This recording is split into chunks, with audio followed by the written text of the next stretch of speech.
सिंचन घोटाळ्यावरून अजित पवारांचा गंभीर आरोप। पहिल्या युती सरकारनं पार्टी फंडासाठी प्रकल्पाच्या किमती 100 कोटी मागितले। अजित पवारांचा खळबळजनक आरोप कपोलकल्पित, मुनगंटीवारांचा दावा। अजित पवारांनी केलेले घोटाळ्याचे आरोप 100% खरे। तत्कालीन मुख्य अभियंते विजय पांढरेंचा दावा। तर अजित पवारांनी अनेक घोटाळे केल्यामुळे अधिकाऱ्यांचं नाव घेतलं नाही, पांढरेंचं वक्तव्य। पैसे वाटपासाठी आयोगाकडून सत्ताधाऱ्यांना नव्या नियमाची मुभा। खासदार संजय राऊतांचा हल्लाबोल। प्रचार संपला तरी घरोघरी जाऊन प्रचाराच्या परवानगीवर टीका। ठाकरे बंधू थोड्याच वेळात मुंबादेवीच्या दर्शनाला जाणार। मतदानापूर्वी ठाकरे बंधूंचं मुंबादेवीला साकडं।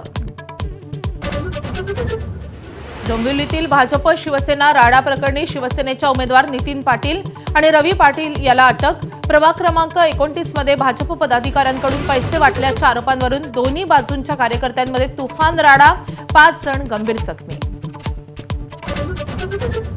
वसईमध्ये पैसे वाटप करणाऱ्यांना बहुजन विकास आघाडी आणि मनसेच्या कार्यकर्त्यांनी रंगेहात पकडलं। तर पनवेल महानगरपालिका प्रभाग 17 मध्ये भाजप कार्यकर्त्यांना पैसे वाटप करताना मनसे कार्यकर्त्यांनी पकडलं। पोलिसात तक्रार दाखल।